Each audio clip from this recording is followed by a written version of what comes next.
오늘 이 말씀 가지고 하나님께서 우리들에게 주시는 말씀의 제목을 이 시간에 함께 나누기를 원합니다. 예수님을 만나려면, 한번 크게 해볼까요? 예수님을 만나려면,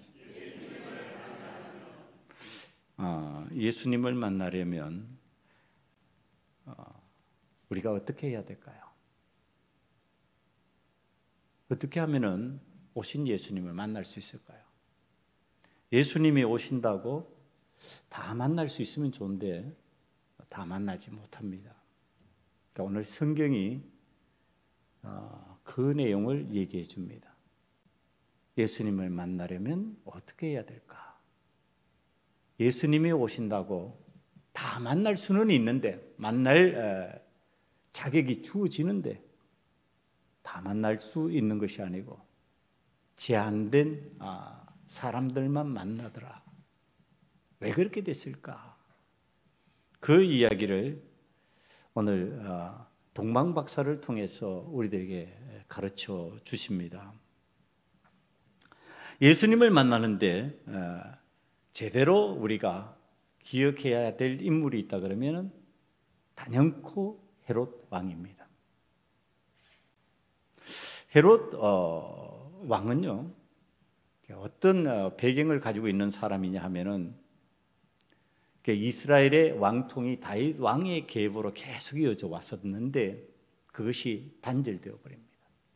그러면서 정통 유대인의 가정이 아니라, 그러니까 아브라함, 이삭, 야곱으로 이어지는 그 계보가 아닌 다른 계보의 사람인데 그가 왕이 됩니다. 아브라함, 이삭, 야곱으로 이어지는데 옆으로 비껴갔어요. 에서의 후손입니다. 이 에서의 후손을 이두메인이라고 그렇게 표현을 하는데, 자, 이 사람이 어떻게 왕이 됐느냐? 정치적 자질입니다. 요즘 말하면 정치력이 있는 사람입니다. 세상에서 꽤 능력이 있다 이렇게 인정받는 사람입니다. 그가 25세에 갈릴리 총독이 되었습니다. 25살에 총독이 될 정도로 탁월한 정치력을 인정받는 사람이었습니다. 그리고 로마군의 도움을 받아서 팔레스타인 지역에, 자기가 다스리고 있던 지역에 반대 세력을 완전히 축출해내는 정치력을 발휘하는 사람입니다. 자, 이 사람이 굉장히 이스라엘 사람들이 저 일을 하면은 꽤 괜찮은데 하고 동의를 하는 일을 했습니다. 그게 뭐냐면 예루살렘 성전 재건입니다. 예루살렘 성전이 무너져서 이제 황폐해진 상황에서 그 성전을 재건하기 시작하는데 BC 20년 경에 시작을 합니다. 그리고 그 성전이 AD 68년까지 이어지는 대성전 건축이 되게 만듭니다. 당장 88년 동안 건축하게 만드는 그 기초를 누가 했느냐? 바로 이 헤롯이 설계하고 기초를 했습니다. 자, 이스라엘 사람들은 이걸 보고 어떻게 생각했을까? 이야, 대단하다. 성전을 저렇게 잘 짓는 거 보니까 저 사람 괜찮은 사람 아니야? 그래서 잘못 이름을 붙인 사람들은 헤롯 대왕이라고 표현을 합니다. 저는 굉장히 정치력이 있고 이렇게 성전을 대단하게 건축해낸 사람이야. 그렇게 판단하고 바라보는데 이 헤롯의 속으로 들어가면 썩어 문드러진 모습이 보이기 시작합니다. 10명의 아내를 두었는데요, 그 첫째 아내에게서 난 아들을 자신의 후계자로 생각하다가 죽기 수일 전에 과대망상으로 이 아들을 죽여버립니다. 그리고 또 다른 아내에게서 난 아들 둘을 갖다가 아내와 또 다른 아내의 두 아들을 죽여버리는 참혹한 일을 벌입니다. 그러니까 내 아내와 내 자식을 죽일 수 있는 사람이에요. 내 아내와 내 자식을 죽일 수 있으면 다른 사람은 더 쉽게 죽이는 거죠. 그런 어떤 죽음의 힘을 가지고서 정치력을 발휘하던 사람이에요. 그런데 겉으로 보기에는 뭘 했어요? 대단한 성전을 건축하는 데 기초를 세워나갔고 그걸 설계한 사람이에요. 이 성전 건축이 얼마나 대단했던지요. 예수님이 사역을 시작할 때, 공생애를 시작하실 때요, 그 제자들이 성전에 들어갔다가 나오면서 하는 말이에요. 예수님의 제자들이 헤롯이 건축한 이 성전을 바라보면서 마가복음 13장 1절 2절에서 이렇게 표현합니다. 예수께서 성전에서 나가실 때에 제자 중 하나가 이르되 선생님이여 보소서 이 돌들이 어떠하며 이 건물들이 어떠하니까. 예수께서 이르시되 내가 이 큰 건물들을 보느냐? 돌 하나도 돌 위에 남지 않고 다 무너뜨려지리라 하시니라. 자, 이제 제자들이 성전 들어갔다 나오면서 이게 굉장하지요. 이 성전 대단하지요. 건축사에 남을 만한 대단한 건물이지요. 여러분, 이렇게 표현하는 제자들을 향해서 예수님께서 이거 보느냐? 너희들 건물 보느냐? 이 건물 돌 하나도 돌 위에 남지 않고 다 무너지고 파괴될 것이다. 자, 지금 예수님은 이 성전을 건축한 헤롯의 중심을 보는 거지요. 마음을 보는 거지요. 지어진 성전을 보는 게 아니에요. 외양을 보는 게 아니었어요. 그러나 제자들은 뭘 보고 있다? 외양을 보고 있다. 건물을 보고 있다. 중심을 안 본다. 그러니까 중심을 안 보니까 겉만 보고 그가 말하는 것, 그가 행하는 것에 동의할 수 있는 일이 생겨버리는 겁니다. 성전 건축한 사람인데. 그러면 이 헤롯이 그런 자기 아내와 두 아들 그리고 맏아들까지도 죽일 수 있는 어떤 기질을 가지고 있으니까 나중에 예수님이 이 땅에 오신 걸 알고요, 유대인의 왕이라는 표현을 듣고서 2살 아래에 그 베들레헴 지경의 모든 아이들을 죽여버리라고 명령 내립니다. 예수님은 그거 보시는 거죠.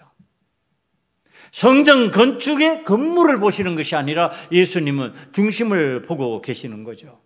그럼 우리가 예수님을 만나면은 자, 이 건물 잘 짓는 사람이 되어야 될까? 아니면 중심이 바로 서 있고 아름다운 사람이 되어야 될까? 이제 그 방향을 지금 성경이 설명해 주는 겁니다. 여러분, 이 내용에 대해서 마가복음 11장을 보면요, 예수님이 뭘 우리들에게 가르쳐주고 싶어 하는지, 날 만나려면, 나와 함께 하려면 어떻게 해야 될 건지에 관한 이야기가 나옵니다. 11장 15절입니다. 그들이 예루살렘에 들어가니라. 예수께서 성전에 들어가사 성전 안에서 매매하는 자들을 내쫓으시며 돈 바꾸는 자들의 상과 비둘기 파는 자들의 의자를 둘러보시며 아무나 물건을 가지고 성전 안으로 지나다님을 허락하지 아니하시고 이에 가르쳐 이르시되 기록된 바 내 집은 만민이 기도하는 집이라 칭함을 받으리라 하지 아니하였느냐. 너희는 강도의 소굴을 만들었도다 하시매. 자, 이게 예수님이 조금 전에 제자들이 야 대단하잖아요, 굉장하죠, 이렇게 말할 때 돌 하나도 돌 위에 남지 않을 것이다라고 말씀하신 그 말씀 전에 하신 일이에요. 성전에 들어가서 성전 청결 작업을 하신 겁니다. 성전이 기도하는 장소지 장사하는 곳이냐, 돈계산하는 곳이냐, 이익 추구하는 곳이냐. 왜 이런 일을 이 안에 하면서 이것이 하나님께서 원하시는 성전이라고 말하냐? 예수님이 그거 뒤엎으시면서 장사하지 마라. 아무나 물건을 가지고 성전 안으로 들어와서 아무나 휘젓고 다니는 장소가 아니다. 성전은 하나님 앞에 만민이 기도하는 장소고 하나님을 만나는 장소지, 이곳에서 사람을 만나고 사람의 즐거움을 추구하고 사람의 편의성을 추구하는 장소냐? 대노하시면서 상을 뒤엎으시고 그 인자하신 그 사랑 많은 예수님께서 그렇게 흥분하신 내용이 11장에 있어요. 그런데 13장으로 넘어갔는데 제자들이 또 뭐라고 말하냐 하면 바로 그 말하고 있는 거예요. 야, 대단하죠.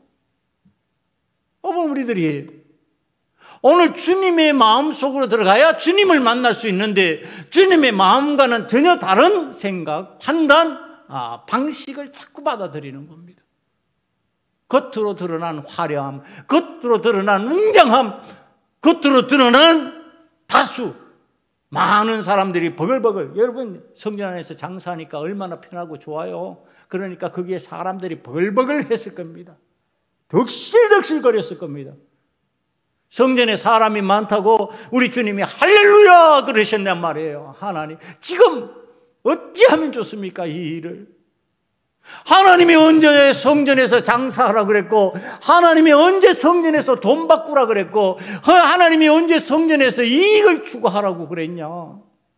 하나님께서 하신 것이 아니라 사람이 이렇게 하고 있으니까 이거 무너져야 되는 거 아닙니까? 그 뜻이에요. 여러분이 헤롯이 원했던 게 바로 이겁니다. 성전을 크게 짓고 성전 속으로 사람이 들어와 가지고 거기서 하나님을 만나고 하나님의 뜻을 찾고 하나님 기뻐하시는 삶의 방식을 원한 것이 아니라 하나님 원치 않는 삶을 사는 것을 헤롯이 원한 겁니다.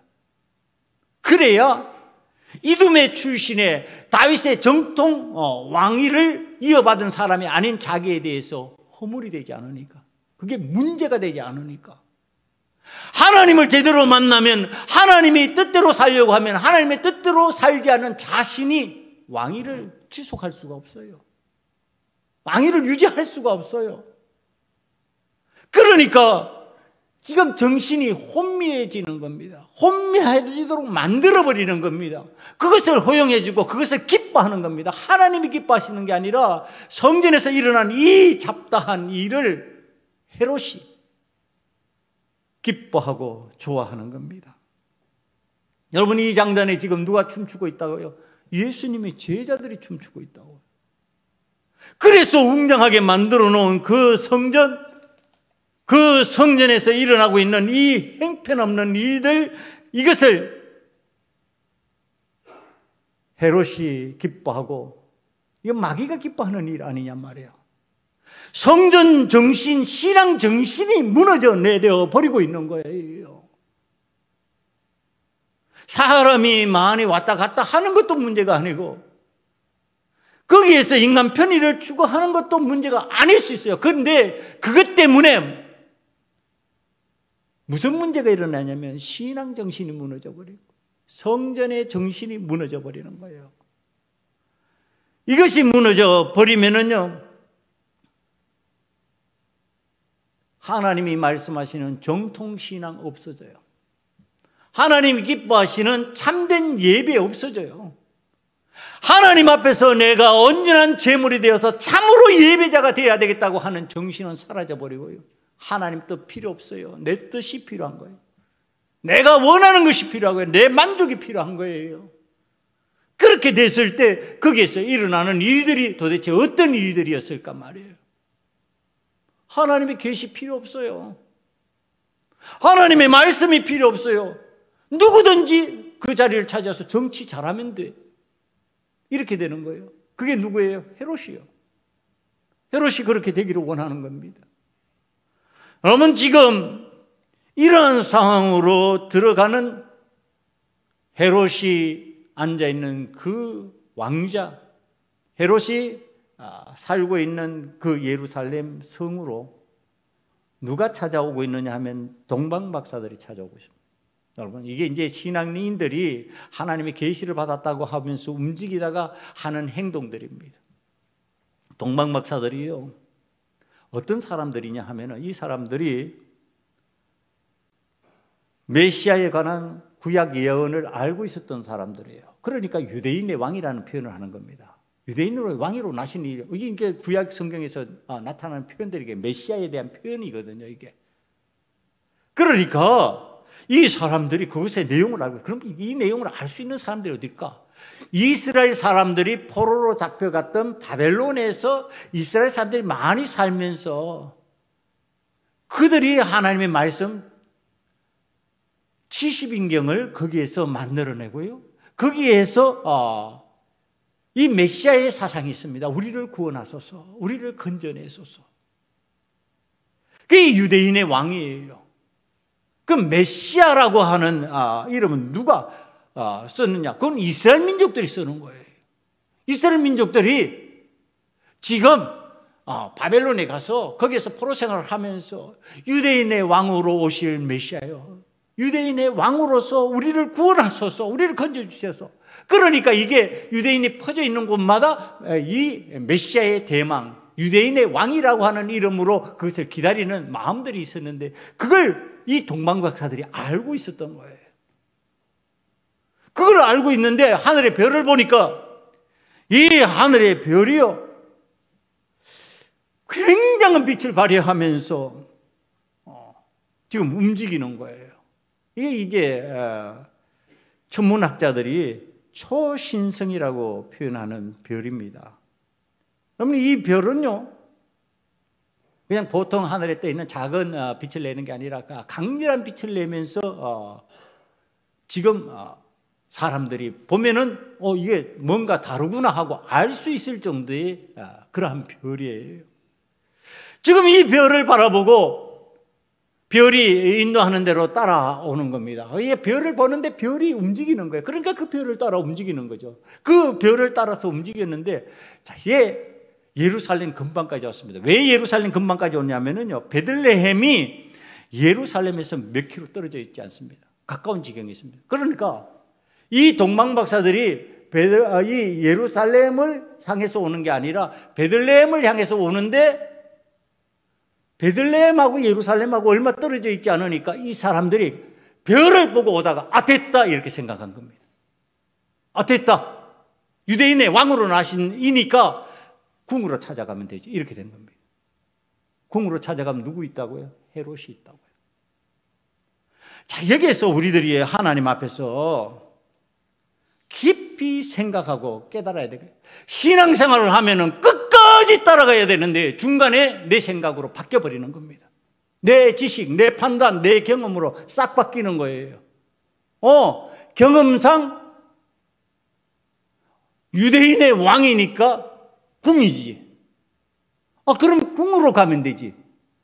아니, 궁 옆에 베들레헴 마구간이라니까요. 보잘것없는 마구간. 예루살렘 성에서 얼마 떨어지지 않은 그 베들레헴, 그 장소인데 비슷하니까 여기가 맞겠지.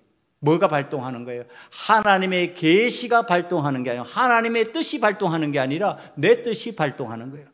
내 지식이, 내 경험이 발동하는 겁니다. 그래서 이들이 헤롯을 찾아 들어갑니다. 헤롯을 찾아 들어간 이 일이 어떤 일로 바뀌는지 우리는 성경을 통해서 이미 알고 있습니다. 헤롯을 찾아 들어간 이 일이 헤롯에게 2살 아이의 어린아이들을 죽이는 빈미를 제공합니다. 유대인의 왕권에 대해서 집착하고 있던 이 늙은 왕이 나 대신에 다른 왕이 있다고? 그 다른 왕이 내 왕위를 위협하면 안 되지. 내 아들도 내가 죽이는데 2살 아래 다 죽여버려. 누가 만들었다고요? 하나님의 계시를 따라 움직인다고 생각했던 그가 그 일을 만드는 거예요. 그러면서 무슨 일이 일어나고 있어요? 지금 계시를 따라 끝까지 가면 되는데, 별을 따라 끝까지 가면 되는데 별을 따라 끝까지 가지 않아요. 중간에 내 생각이 들어가고 내 지식이 들어가고 내 경험이 들어가고 내 판단이 들어가 버리는 거예요. 여러분, 하나님의 말씀을 들을 때 우리들이 하나님의 계시를 볼 때 말씀 나눔을 끝까지 말씀으로 해야 돼요. 말씀을 내 지식으로 바꾸면은요, 세상 것으로 싹 바뀌어져 버린다니까요. 그리고 내 경험이 그 속에서 나오고 내 익숙한 표현이 나와버려요. 그러면은 그것으로 인하여서 엄청난 피해 사건이 생기는 거예요. 죽음의 사건이 생겨버리는 거예요. 삶의 역사가 나타나야 되는데 예수님이 이 땅에 오셨으니까 예수님을 만나는 자가 삶의 역사를 일으켜야 되는데 삶의 역사를 일으키는 게 아니라 죽음의 역사를 일으키는 일에 동참하는 일을 만들어 버리는 겁니다. 이 동방 박사 헤롯을 찾아서 묻습니다. 유대인의 왕으로 나실 리가 어디 있습니까? 그러니까 헤롯이 깜짝 놀라면서도 그 속내를 숨기고 제사장과 서기관을 부릅니다. 제사장과 서기관을 불렀어요. 야, 니네들 지금 유대인의 왕으로 나실 일을 이 동방박사들이 찾는데 어디야? 그러니까요, 조금도 주저하지 않고 조금도 망설이지 않고 이 제사장과 서기관이요, 대반 표현하는 것이 베들레헴입니다. 이렇게. 어떻게 그럴 수가 있을까요? 그렇잖아요. 이게 늘 머릿속에 넣어놓는 사람이라 할지라도 뭘 찾아보고 확인하고 해야 되는데 이들은 조금도 주저함이 없이 그요? 베들레헴입니다. 베들레헴이 맞습니다. 이렇게 쉽게 표현하는 거예요. 이 쉬운 표현 속에는 무엇이 있었냐면 그들은 삶 속에서 지금 그 주변에서 전부 다 이 메시아, 구세주에 대한 생각들로 가득 차 있었다는 얘기를 하는 겁니다. 일상세계에서 이렇게 생각한다는 정도가 아니라 그들의 머릿속에 메시아는 어디에 오신다라고 하는 생각으로 가득 차 있는 겁니다. 그래서 미가서 5장 2절에 나와 있는 그 표현을 한 겁니다.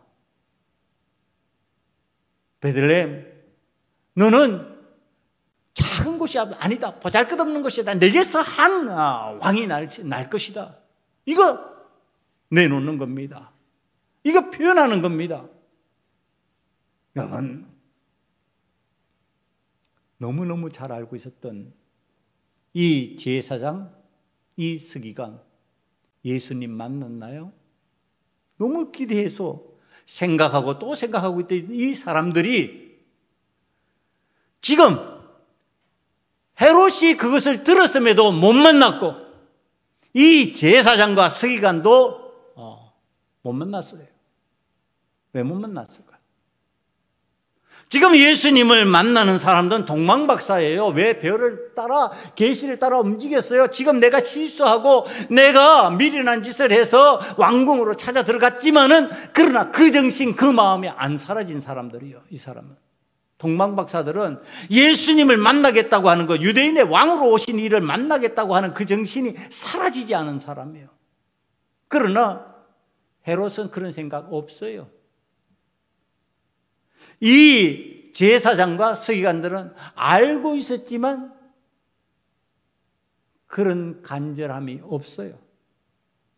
그러니까 예수님이 어디에 나신다는 것을 지금 표현하면서도 지금 이 동방박사들이 별을 보고 찾아왔다라고 하는 얘기들을 들으면서도 안 가는 거예요. 그곳에서 예수님을 만나지 않는 거예요. 여러분, 혹여나 우리 신앙생활 그렇게 하는 거 아닙니까? 예수님이 우리 삶에 찾아오셔서 나의 구세주가 되어주세요, 나의 메시자가 되어주세요, 나의 왕이 되어주세요, 이렇게 표현을 하고 그런 마음의 간절함이 있는 것 같은데 막상 그것을 아는 순간에 예수님을 영접하는 자의 삶의 자리로 들어가고 있느냐는 거예요. 예수님 오셨습니까? 너무 기쁩니다. 할렐루야. 주님, 나의 삶에 오셔서 나를 지배하시고 나를 다스리는 왕이 되시옵소서. 나를 구원하시옵소서. 그리고 예수님 앞에 지금 이 동방박사들처럼 가서 경배하고 예물을 드리고 그렇게 만나고 있냔 말이에요. 이 동방박사들이 베들레헴이라는 장소를 알고요, 나오자 기다리고 있던 별이 그들을 베들레헴으로 인도합니다.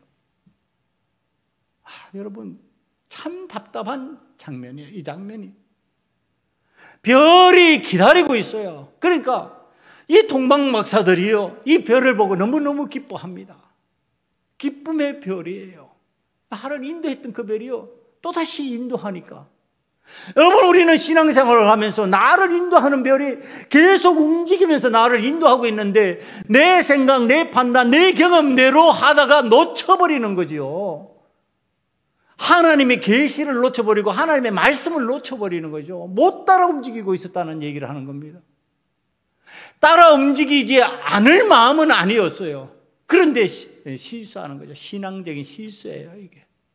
여러분, 신앙적으로 자꾸 이런 실수를 하면 안 된다라고 하는 사실이에요. 자꾸 엉뚱한 일이 생겨버리는 거예요. 일어나서는 안 될 일이 생겨버리는 거예요. 헤롯이 2살 아이에 많은 아이들을 죽여버렸다니까요. 이런 일이 생겨나는 겁니다. 누구 때문에? 내가 하나님의 계시를 따라 계속 갔으면 될 것을 내 생각과 판단으로 왕성으로 발걸음을 옮겼기 때문에 그렇습니다. 오늘 우리들이 신앙생활을 하면서 하나님의 계시가 있으면 계속 따라 움직여야 돼요. 계속 그 계시를 보고 가야 돼요. 멈췄으면 안 돼요. 내 생각 집어넣으면 안 돼요. 내 판단 집어넣어버리면 안 돼요. 내 원하는 방식, 내 수단 방법을 사용해버리면 안 돼요. 아니, 그러면 내 세상에서 수단 방법 쓰지 말니까. 아니, 수단 방법을 계시적인 말씀 안에서 쓰라니까요. 하나님의 은혜 안에서 사용하라니까요. 하나님의 은혜를 멈춰버리고 내 수단 방법을 쓰라는 것이 아니라, 세상적인 방법을 쓰라는 것이 아니라 하나님의 뜻 안에서, 하나님의 방법 안에서. 여러분, 그러니까 일을 해도 내 생각대로 일하는 것이 아니라 하나님이 원하시는 방식 안에서 일을 하는 거죠. 그러니까 악한 일은 안 하는 거예요. 우리한테 돈을 수억 준다 그래도 세상에서 악할 뿐만 아니라 하나님 말씀이 가르치지 않는 악한 일은 거부하는 거예요. 그거 못한다 그러는 거예요. 세상은 돈 주면 할 수 있는 일이라 할지라도 우리는 안 해요, 여러분. 왜? 하나님의 말씀 안에서, 계시 안에서 해야 되기 때문에 그런 거예요.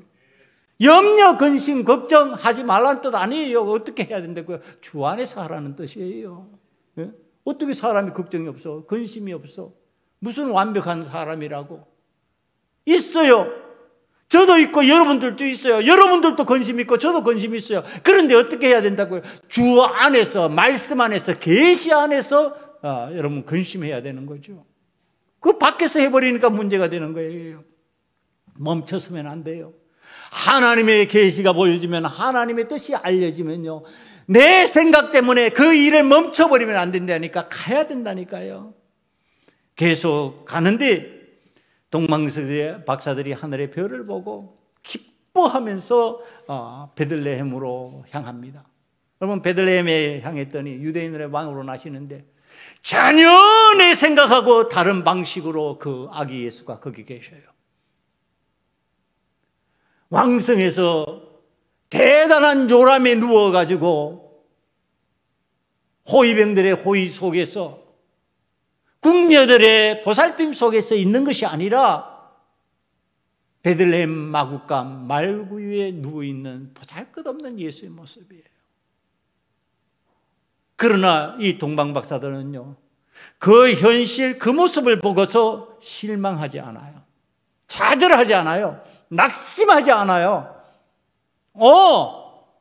내가 하나님의 은혜로 유대인의 왕을 여기서 만났구나. 그러면서 그들이 가지고 온 황금과 유향과 몰약을 내어놓습니다. 귀한, 진귀한 예물들을 내어놓습니다. 이게 뭐냐면은 그 현장에서 일어난 일을 보고 낙심하지 않았다는 뜻이에요. 기뻐하고 감사했다는 뜻입니다. 지금 일어난 마국간에서 일어난 이 형편무인지경의 답답한 환경, 조건, 상황 아래서요, 낙심하지 않아요. 절망하지 않습니다. 하나님께서 왕으로 보내신 이는 이런 모습이었구나. 저 왕궁이 아니었구나. 저 대단한 장소가 아니었구나. 그러면서 거기에서 기쁨으로 예물을 올리는 겁니다.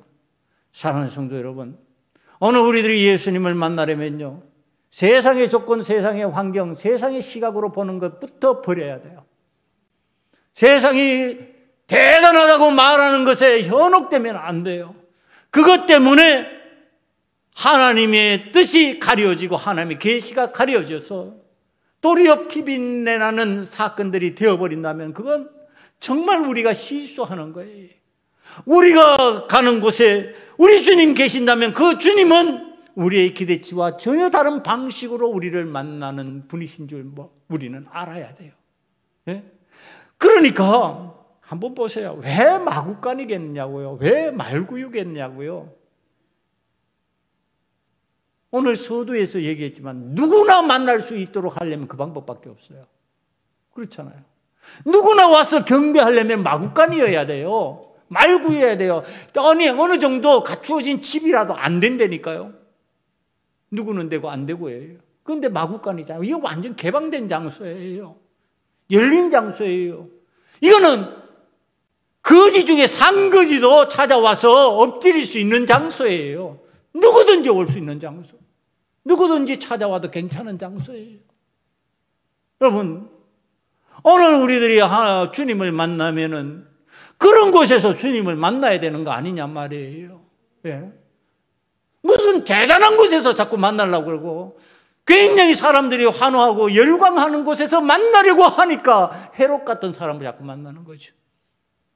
그러니까 헤롯이 그것을 이용해서 자기의 권력을 위한, 자기의 욕망을 위한 일을 합니다. 이 헤롯이요, 예수님 오시고 난 뒤에 그렇게 아이들 죽이고 나서 금방 지독한 병에 걸려서 죽습니다. 그러니까 예수님이 탄생하시고 얼마 안 돼서 죽어버립니다. 여러분, 그런데 우리는 그런 사람 만나서 그런 장소 가서 그런 생각 가지고 있는 곳에서 환호하고 열광하겠냐 말이에요. 그거 아니다. 여러분, 오늘 우리들이 주님을 만나는 방식, 오늘 동방박사를 통해서 우리들에게 가르쳐 주셨는데 그 방식을 따라 여러분들 계시의 말씀을 따라 움직이는 자가 되고요, 여러분의 마음속에 계시의 별이 떠오르기를 간절히 축원합니다. 그리고 그 장소가 내가 생각하는 그러한 화려한 장소, 대단한 장소가 아니라 할지라도, 누추하고 별 볼 일 없고 소수의 모임이 있는 장소라 할지라도 그것이 나를 위하여 예비된 장소, 나 같은 사람도 찾아 들어가도 괜찮겠구나 하는, 동의하는 그 장소, 그 은혜의 장소가 여러분들의 삶에서 발견되기를 간절히 축원합니다. 기도하시겠습니다. 이 시간에 하나님 앞에 우리 한번 기도합시다.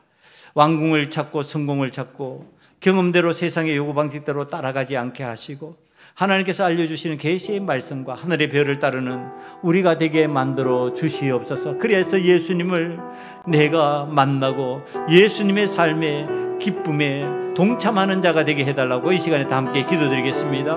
아버지 하나님, 왕궁을 찾고 성공을 찾고 경험대로 세상의 요구 방식대로 따라가지 않기를 원합니다.